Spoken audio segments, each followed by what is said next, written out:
صادق پور اہل حدیث تھے اور ان کے عقیدے بھی وہی تھے جو عقیدے عرب کے اندر محمد بن عبد الوہاب رحمۃ اللہ علیہ کے تھے۔ محمد بن عبد الوہاب کے جو عقیدے تھے وہی علماء صادق پور کے تھے، وہی جنگ آزادی میں حصہ لینے والوں کے تھے۔ انگریزوں نے دیکھا یہاں پر زیادہ تر جو تعداد ہے وہ اہل حدیثوں کی تو نہیں ہے، لیکن یہ محاذ اگر شروع ہو گیا اور لوگ اکٹھا ہونے لگے تو یہ ہمارے خلاف سارے کے سارے کھڑے ہو جائیں گے اور ہم سے جنگ کرنے لگیں گے۔ اس لیے اس تحریک کا جو آزادی کے لیے اٹھے تھے، انگریزوں کو بھگانے کے لیے اٹھے تھے، انگریزوں سے لڑنے کے لیے اٹھے تھے، انہوں نے اس تحریک کا نام رکھ دیا وہابی تحریک۔ یہ وہابی لوگ ہیں۔ وہی وہابی لوگ کون ہوتے ہیں؟ محمد بن عبد الوہاب رحمۃ اللہ علیہ کی ہسٹری انہوں نے سامنے لا کر رکھ دی کہ محمد ابن عبد الوہاب نے جو عرب کے اندر صحابہ کرام کی قبروں کے اوپر جو قبے تھے اس کو توڑوائے، وہاں سے شرک و بدعت کو ختم کر دیا۔ اس طریقے کی چیزیں لا کر لوگوں کے سامنے رکھیں تو یہاں کے جو بدعتی لوگ تھے، جو قبروں کی پوجنے والے تھے، قبروں کے سامنے سر جھکانے والے تھے، نظر و نیاز ان کے سامنے کرنے والے تھے، ان کو یہ چیز بہت بری لگی اور ان لوگوں نے اس تحریک کا ساتھ چھوڑ دیا۔ انگریز اسی لیے اس لفظ کو استعمال کر رہے تھے تاکہ ایک طریقے کی لوگوں کے دلوں کے اندر نفرت پیدا ہو جائے۔ ایک انگریز رائٹر ہے جس کا نام ہے ولیم ولسم ہنٹر، اس نے اپنی کتاب دا انڈین مسلم کے اندر لکھا ہے سب سے پہلے اس تحریک کو جن لوگوں نے شروع کیا ہم نے ان کا نام وہابی رکھ دیا، لیکن یہ تحریک اتنی زبردست طریقے سے شروع کی گئی تھی کہ پنجاب کے علاقوں میں ان وہابیوں کو کچلنے کے لیے، یعنی ان اہل حدیثوں کو کچلنے کے لیے، اس تحریک کو کچلنے کے لیے 30,000 برطانوی فوجیوں کو ہمیں بھیجنا پڑا تاکہ اس کو کچل دیا جائے۔ جب انگریزوں نے مسلمانوں کی ایک جماعت کا نام وہابی رکھ دیا تو جو دوسری جماعت کے لوگ تھے جن کے عقائد ان سے الگ تھے، ان لوگوں نے ان کا ساتھ چھوڑ دیا اور ہٹنے لگے، بھاگنے لگے، اور اتنا بچے کہ انہوں نے کتابیں تک لکھ دیں اور کتابوں کے اندر لکھا کہ انگریزوں سے جہاد کرنا ہمارے لیے نہ فرض ہے، نہ سنت ہے، نہ واجب ہے، ہمیں کوئی پریشانی نہیں۔ آپ ذرا غور کیجئے، یہ لفظ ہندوستان کے اندر انگریز لے کر آئے اور ان کا کام ہی ہے مسلمانوں کے درمیان میں پھوٹ ڈالنا، قوموں کے درمیان میں پھوٹ ڈالنا۔ آج بھی وہ یہ کام کر رہے ہیں، کل بھی یہ کام کرتے تھے، آگے بھی وہ یہ کام کریں گے۔ انہوں نے تو ایک نعرہ دیا تھا کہ پھوٹ ڈالو اور حکومت کرو۔ آج وہ قوموں کو لڑاتے ہیں، سنی اور شیعوں کو لڑا دیتے ہیں، ملکوں کو لڑا دیتے ہیں، ان کا کام ہی یہی ہے۔ تو اس طریقے سے اس لفظ کو نکال کر انہوں نے مسلمانوں سے نفرت دلانے کے لیے اس ایک خاص جماعت کا نام وہابی رکھ دیا، اور اس کی وجہ یہ تھی کہ ان جنگ کرنے والوں کے عقیدے وہی سارے عقیدے تھے جو محمد بن عبد الوہاب رحمۃ اللہ علیہ کے عقیدے تھے۔ تو ہندوستان کے اندر یہ لفظ انگریز لے کر آئے۔ محمد بن عبد الوہاب رحمۃ اللہ علیہ کون تھے؟ اس تعلق سے ذرا سی بات ہو جائے تو موضوع تھوڑا سا سمجھ میں آئے گا۔ آپ دیکھیں موجودہ دور میں جو سعودیہ کی حکومت ہے، جو ملک ہے سعودی عرب، موجودہ دور کے اندر اس کی راجدھانی جس کا نام ہے ریاض سے 70 کلومیٹر کی دوری پر نجد کا ایک علاقہ ہے، اس کے اندر ایک شہر ہے جس کا نام ہے عوینہ، اور اسی شہر کے اندر آج سے تقریباً 350 سال پہلے، 323 یا 322 سال پہلے تقریباً، اسی شہر عوینہ کے اندر ایک قاضی تھے، شہر کے قاضی جن کا نام عبد الوہاب تھا۔ انہی عبد الوہاب کے گھر کے اندر 1115 ہجری میں ایک بچے کی پیدائش ہوتی ہے ایک لڑکے کی پیدائش ہوتی ہے جس کا نام ان لوگوں نے رکھا محمد، اور جو آگے چل کے محمد بن عبد الوہاب کے نام سے مشہور ہو گئے. یہ ان کی پیدائش ہے. نجد کے علاقے میں عیینہ شہر کے اندر، عیینہ شہر کے قاضی عبد الوہاب کے گھر کے اندر محمد بن عبد الوہاب کی پیدائش کب ہوئی؟ 1115 ہجری کے اندر. والد چونکہ قاضی تھے، پڑھے لکھے تھے، عالم تھے، فقیہ تھے، تو جیسے جیسے یہ بڑے ہوتے گئے ابتدائی تعلیم ان کی اپنے والد کے پاس میں ہوئی. والد ان کو پڑھا رہے ہیں، قرآن کریم پڑھایا، قرآن کریم کا حفظ کرایا، اور جو ضروری چیزیں تھیں وہ بھی بچپنے میں بتا دیں.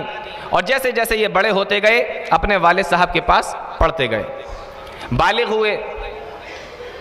بالغ ہونے کے بعد انہوں نے اپنے والد سے کہا کہ میں حج کرنے کے لیے جانا چاہتا ہوں. والد نے اجازت دے دی، آپ جائیے، حج کرنے جانا چاہتے ہیں جائیے حج کرنے کے لیے. حج کرنے کے لیے چلے گئے. جب وہاں پہنچے تو مکہ سے آنے کا ان کا من نہیں ہوا. کہنے لگے کہ میں مکہ مکرمہ ہی میں رکتا ہوں اور یہاں کے جو بڑے بڑے عالم ہیں ان سے میں علم حاصل کروں گا. تو حج کرنے کے لیے مکہ گئے، وہیں پہ رک گئے اور وہیں پر انہوں نے علم حاصل کیا. جب مکہ کے تمام علماء سے انہوں نے علم حاصل کر لیا، اس کے بعد پھر یہ وہاں سے اپنے گھر واپس نہیں آئے، وہاں سے پھر یہ مدینہ چلے گئے اور مدینہ کے بھی جتنے بڑے بڑے عالم تھے وہاں پہ جا کر ان سے علم حاصل کیا. اور جب مدینہ کے تمام عالموں سے انہوں نے علم حاصل کر لیا، وہاں سے بھی یہ گھر پہ نہیں آئے اور پھر وہاں سے انہوں نے اپنا رخت سفر باندھا اور عراق کے اندر ایک شہر ہے جس کا نام ہے بصرہ، یہ وہاں چلے گئے بصرہ میں پڑھنے کے لیے. بڑا مشکل وقت تھا. پورے عرب کے اندر شرک و بدعت پھیلا ہوا تھا. اسلام صرف نام کے لیے رہ گیا تھا. انہوں نے قرآن و حدیث کو پڑھا، سب کی یہی سمجھا، غور کیا. اللہ رب العالمین نے ایک اور جگہ پہ اس کا نقشہ کھینچا ہے اپنے شہر عیینہ کے اندر. تو انہوں نے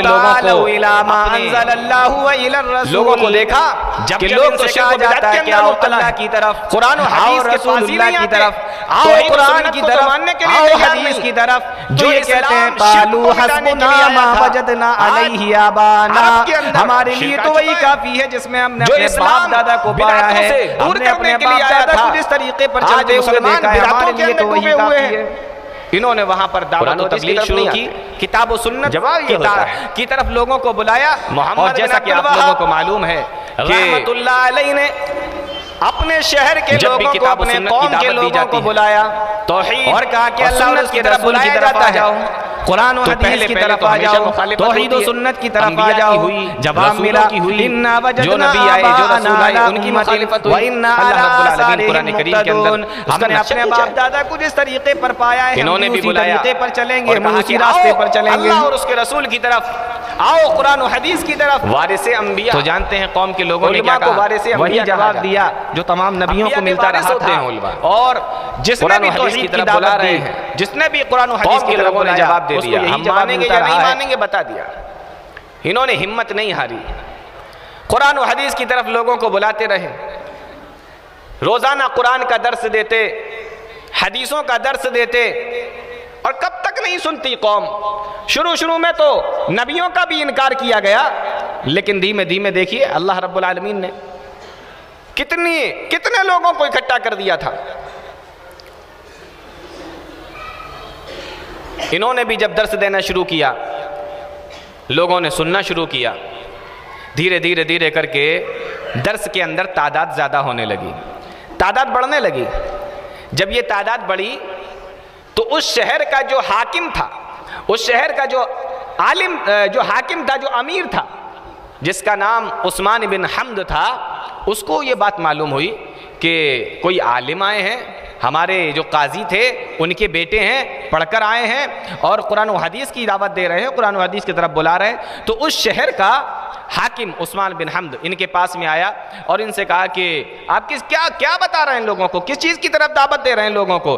انہوں نے قرآن و حدیث کی باتیں، اللہ اور اس کے رسول کی باتیں، توحید و سنت کی باتیں اس کے سامنے رکھی. اس کی سمجھ میں آئی بات، کہا یہ تو بہت اچھی چیز ہے، بہت اچھی بات ہے. جس چیز کا قرآن و حدیث کے اندر حکم ہے آپ وہ بتائیے، جس چیز سے قرآن و حدیث نے روکا ہے آپ اس سے روکیے، ہم آپ کے ساتھ ہیں۔ اب تھوڑی سی طاقت ملی، ابھی اکیلے تھے، اب حاکم ساتھ میں ہے، اس شہر کا حاکم ساتھ میں ہے، قرآن و حدیث کی دعوت دی، توحید و سنت کی دعوت دی، لوگوں کو بلایا۔ جب ان کے والد کا انتقال ہو گیا عبد الوہاب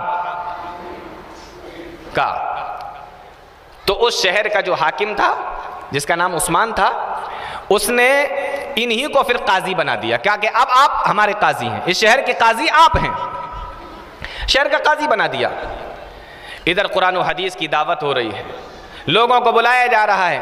اب ذرا مجھے بتائیے کہ وہ آدمی جو قرآن و حدیث کی دعوت دیتا ہو، وہ آدمی جو قرآن و حدیث کی طرف بلاتا ہو، جب اس کو قاضی بنا دیا جائے تو فیصلے کیسے کرے گا؟ قرآن و حدیث کے مطابق ہی کرے گا نا۔ ایک مرتبہ عثمان سے محمد بن عبد الوہاب رحمۃ اللہ علیہ نے کہا کہ یہ جو زید بن خطاب رضی اللہ تعالیٰ عنہ کی قبر پر جو قبہ بنا ہوا ہے، غور کیجئے گا ذرا، زید بن خطاب یہ صحابی رسول ہے، حضرت عمر فاروق رضی اللہ تعالیٰ عنہ کے بھائی ہیں، وہ عمر بن خطاب، یہ زید بن خطاب، زید بن خطاب رضی اللہ تعالیٰ عنہ کی قبر وہیں پر تھی، اور ان کی قبر کے اوپر ایک بہت بڑا قبہ بنا ہوا تھا۔ حضرت زید بن خطاب رضی اللہ تعالیٰ عنہ یہ وہ صحابی رسول ہے جو حضرت عمر فاروق رضی اللہ تعالیٰ عنہ کے بھائی تھے، اور جنگ یمامہ کے اندر سن 13 ہجری میں مسیلمہ کذاب سے جنگ کرتے ہوئے شہید ہو گئے تھے۔ وہاں کے لوگوں نے ان کی قبر کو پختہ بنا دیا تھا، اور صرف قبر کو پختہ ہی نہیں بنایا تھا بلکہ اس قبر کے اوپر قبے بھی بنا دیے تھے، قبہ بھی بہت شاندار بنا دیا تھا، اور پھر لوگ اس پر آیا کرتے تھے، قبر پر آتے تھے، اور قبر پر آنے کے بعد جیسا کہ آپ نے دیکھا لوگوں کی عادت ہوتی ہے، کوئی سجدہ کر رہا ہے، کوئی چوم رہا ہے، کوئی چکر لگا رہا ہے، کوئی طواف کر رہا ہے، کوئی نظر و نیاز چڑھا رہا ہے، کوئی اس کے سامنے جا کے کھڑے ہو کے دعا مانگ رہا ہے۔ محمد بن عبد الوہاب رحمۃ اللہ علیہ شہر کے قاضی ہیں، قرآن و حدیث کی طرف بلا رہے ہیں، وہ اپنی آنکھوں سے یہ نتیجہ دیکھ رہے ہیں، اور اللہ کے نبی جناب محمد رسول اللہ صلی اللہ علیہ وسلم کی حدیث ان کے سامنے ہے، لعن اللہ الیہود والنصارى اتخذوا قبور انبیائہم مساجدا۔ اللہ کے نبی صلی اللہ علیہ وسلم کا تو صاف فرمان ہے کہ اللہ یہود و نصارہ پر لعنت فرمائے، انہوں نے اپنے انبیاء کی قبروں کو سجدہ گاہ بنا لیا ہے۔ یہ توحید و سنت سے فیصلہ کرنے والا جب اپنی آنکھوں سے دیکھتا ہے تو شہر کے حاکم عثمان سے کہتا ہے کہ میرا دل یہ کر رہا ہے کہ اس قبے کو گرا دیا جائے۔ اللہ اکبر، کتنی بڑی بات کہہ دی، صحابی رسول کی قبر کے اوپر قبہ بنا ہوا ہے، اور محمد بن عبد الوہاب نے کہا کہ اس قبے کو گرا دیا جائے۔ شہر کا حاکم عثمان کہنے لگا قبہ تو گرا دیا جائے گا، لیکن یہ صحابی رسول کی قبر کے اوپر ہے، معاملہ آسان نہیں ہے۔ کہنے لگے اس کو گرانا بھی بہت ضروری ہے، کیونکہ جب تک یہ گرایا نہیں جائے گا تب تک لوگ اس قبر پر آتے رہیں گے۔ کہنے لگا ٹھیک ہے، اپنے 600 سپاہیوں کو لیا، اور 600 سپاہیوں کو لے جا کر اس قبے کو خود بھی گیا، اور محمد بن عبد الوہاب رحمۃ اللہ علیہ کو بھی ساتھ میں لے کر گیا۔ 600 سپاہی جا کر ان لوگوں نے اس قبے کو قبر کے اوپر سے گرا دیا، ہٹا دیا، اس قبے کو ختم کر دیا۔ ہنگامہ برپا ہو گیا، لوگ سوچنے لگے کہ یہ کیا ہو رہا ہے، صحابی کی قبر کی بے حرمتی کی جا رہی ہے، صحابی کی قبر کے اوپر سے قبے کو گرا دیا گیا۔ میں پوچھتا ہوں کہ قبہ بنانے کی اجازت کس نے دی ہے؟ یہ قبروں کی کو پکا کرنے کی اور قبروں کی اوپر قبے بنانے کی اجازت کس نے دی؟ ایک حدیث بھی ایسی نہیں دکھائی جا سکتی جس میں اللہ کے نبی صلی اللہ علیہ وسلم نے یہ فرمایا ہو کہ قبر کے اوپر تم قبہ بنا دینا، اور ہاں ایسی حدیث موجود ہے جس میں اللہ کے نبی صلی اللہ علیہ وسلم نے فرمایا کہ اگر قبر کے اوپر تم قبہ بنا ہوا دیکھ لو، پکی قبر دیکھ لو، تو اس کو گرا دینا۔ یہ حدیث موجود ہے، مسلم شریف کی وہ روایت اٹھا کر دیکھیے۔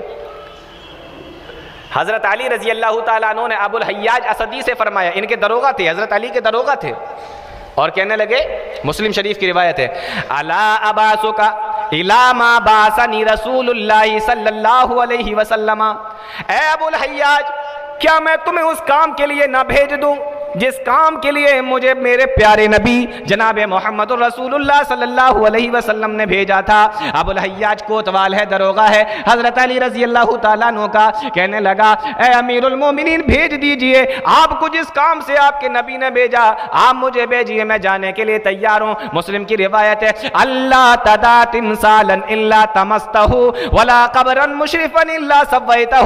حضرت علی رضی اللہ تعالیٰ عنہ نے فرمایا کہ جاؤ، اگر کوئی بھی تمہیں مجسمہ ملے اس کو گرا دینا، اور جو بھی قبر تمہیں اٹھی ہوئی ملے، ابھری ہوئی ملے، اس قبر کو زمین کے برابر کر دینا۔